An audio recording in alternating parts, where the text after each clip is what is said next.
Dr. Lim here.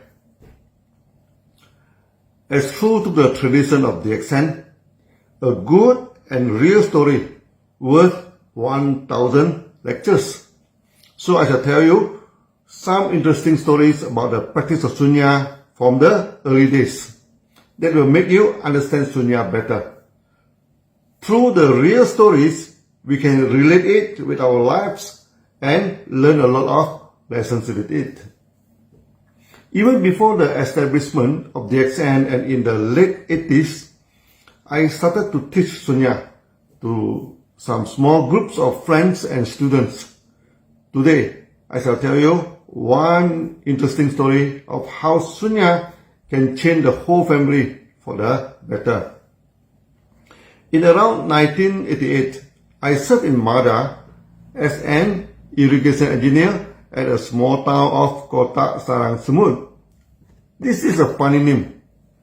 Kota means castle, Sarang means nest, and Semut is the ant. In English, it is the castle of ant nest. Why is it named that way? Nobody knows. In one morning, during tea time, I was walking to a nearby canteen to have some coffee. Then suddenly someone is calling me loudly, I quickly recognized he was Engineer Chong, who just transferred to a nearby office not far from mine. I greeted him back and both of us went for the morning coffee. We started to have some chatting. Then suddenly he asked me whether I believe in karma. I said, karma is just the law of cause and effect. Of course, I believe it. Then he shook his head, and he told me before that he believed it, but now, no more. He said karma was superstitious teaching and good for nothing. I could sense some bitterness in his statement and asked him why. He said his job contract was going to end soon. He tried desperately to get a new job and failed in every interview. He told me he never accept any money from the contractors and never make trouble for them. And since his graduation, every time when he read in newspaper that some people were suffering and asked for donations, he always donated money to them. But now, those engineers that asked money from the contractor, who went to enjoy life in nightclub and visit the red light area, all of them already got new jobs except him. He almost raised his voice and both his hand opened up. Who say there is the law of karma? Who say good people will get good luck? I'm a good person and now I'm losing my job. I tried to calm him down and told him, look, Chong, when you want to go for an interview, then you should prepare for it. What has a donation to the poor and a kindness to the contractor has anything to do with the interview? You should bring some documentation of the work that you are familiar with and never let the interviewer keep on asking you, because after a few questions, they will immediately know your weak point. Try to lead them to look at your documentations and let them ask about the project you have nicely documented. Since you are familiar with it, no matter how they ask, then you are able to answer it. This will greatly increase the chance of success in the interview. But Chong got a problem. He never documented any project.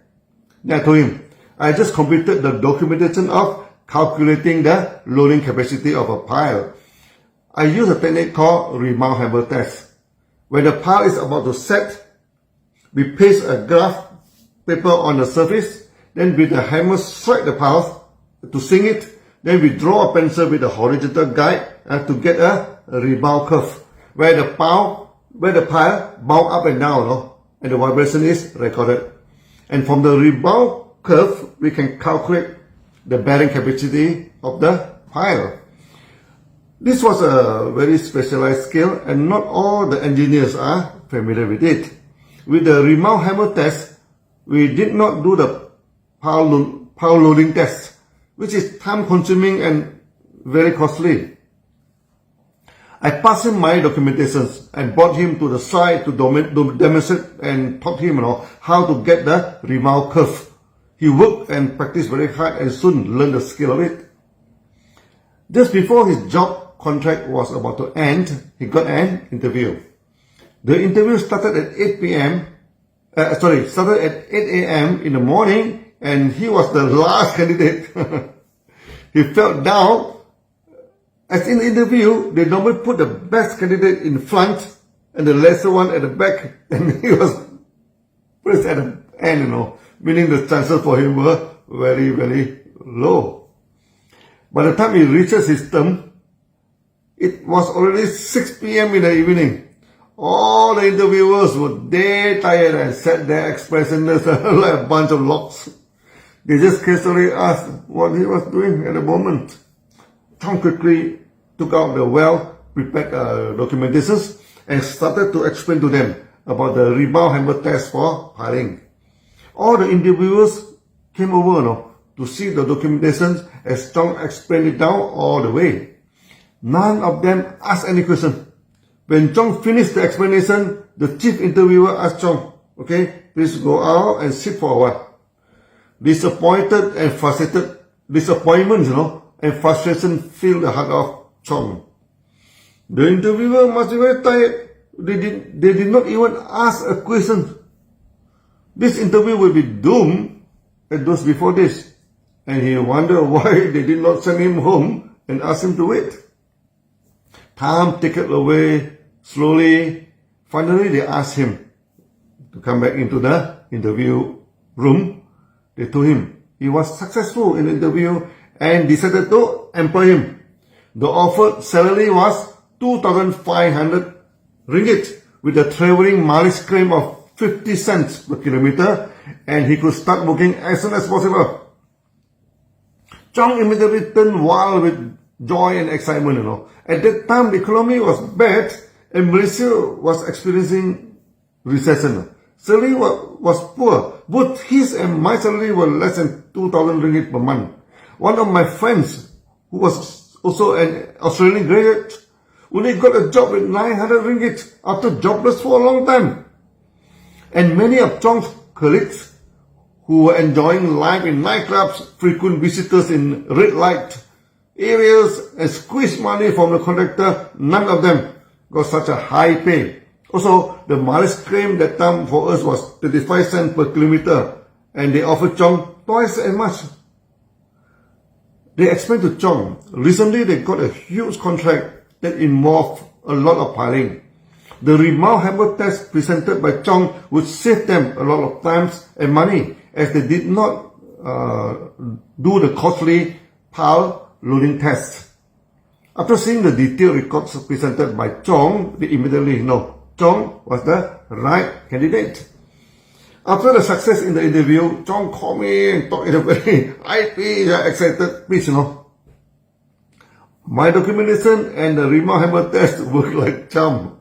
And I said to him, now, did you believe in the law of cause and effect? He was affirmative now. When you want to go for an interview, prepare for the interview. That is all. The next day, I had free coffee. As he treated me, he was excited about the new job. Then he asked, did I have any psychic powers? I found it very funny. I asked why. He said, I documented a few products, especially the breeches, which was my specialty. But I only handed him the documentation of piling. If I handed him the documentation of breeches, then the result of the interview may not end well. How could I sense that piling demonstration was good for him?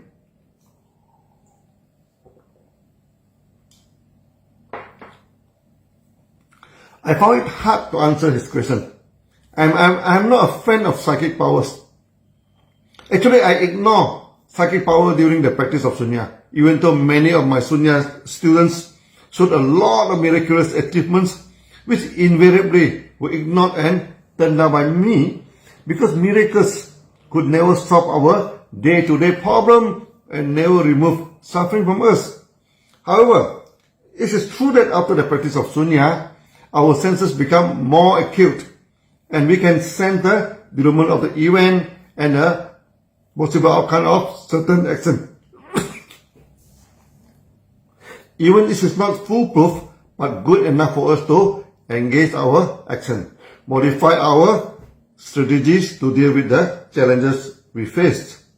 Miracles are useless for us, but acumen in the senses or the kind of spontaneous awareness which all Sunyatis were developed is very helpful.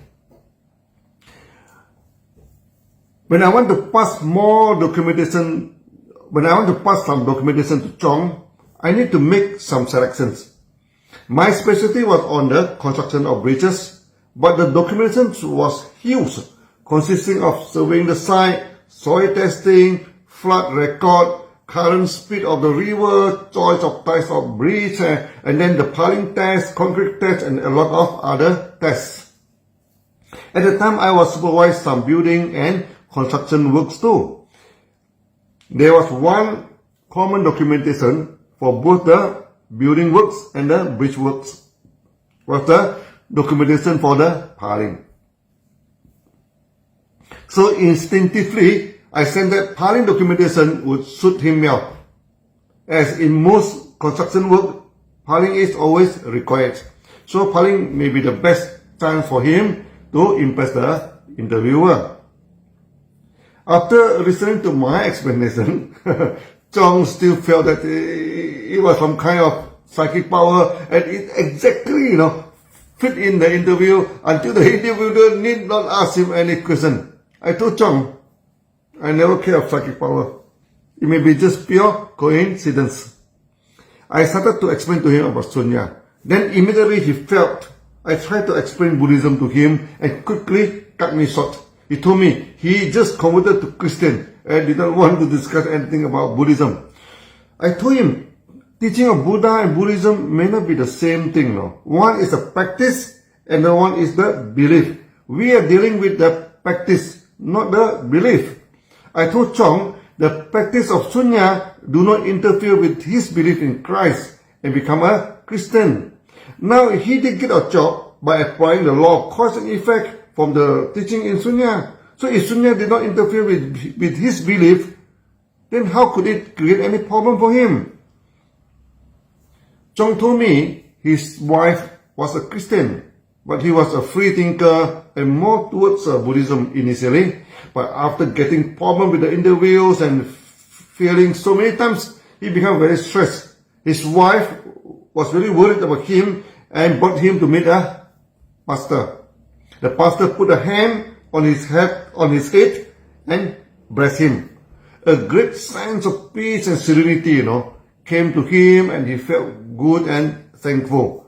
Then he converted into Christian and he told me from that time on, Buddhism has nothing to do with him anymore, including all the teaching of karma, reincarnation, and etc. He no longer believes in this.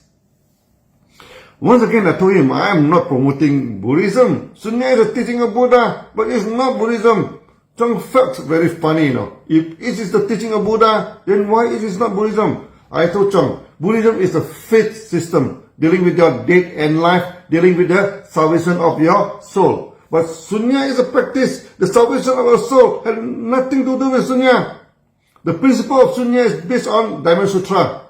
And in the Sutra, Buddha clearly stated his Dharma or teaching can help tens of millions of people to save themselves. But none of the salvation is due to the practice. He taught nothing and saved no one. Means you have to go back to your own belief to save your soul. It has nothing to do with Sunya. In Sunya, we only talk about peace and prosperity. Now you get your job because of the practice of Sunya, you prepare the course and the result or the effect is good. That is all. It has nothing to do with salvation of your soul. Chong was amazed by my explanation and said no one explained Buddhism to him like this. Once again, I stressed it is not Buddhism. I am not converting people into Buddhists. He could continue to believe in Christ and seek salvation of his soul. That had nothing to do with Sunya. Chong pondered for a while and told me, maybe he should focus on his belief and not to involve some practice that may jeopardize his belief. He told me he was moved by the power of Jesus and felt a kind of peace that he never felt before. It was so moving. Maybe he should not be involved in any other practices. I told him that believing in Christ was his choice. Now Christ was his father. Buddha has made it clear. Everyone has only one father, but can have many teachers. Father is a Lord you believe in, but Buddha declared himself as Tathagata, mean the teacher to human and Deva, and people call him Bhagawan, mean the world honored one, not the world worship one. Only in later days, some ignorant gurus and Baba turned the meaning of Bhagawan to become God in direct contradiction to the teaching of Buddha. Bhagawan is a title to Buddha, nothing to do with any God. Finally, I asked Chong, the sense of peace and serenity, has it come back often after the first encounter with the pastor? He said, no. Then I told him, I have a technique that could let you feel the kind of peace and serenity. Will you be interested? That immediately sparked him up, no. He turned excited and asked me, hey, how to achieve the kind of peace and serenity again. So in my next video, I shall discuss how Chong get his peace and serenity again and how his practice changed his family. Now, in this video, remember the teaching about the cause and effect. When you plant cucumber, do not expect to get watermelon. No? You reap what you sow. See you again.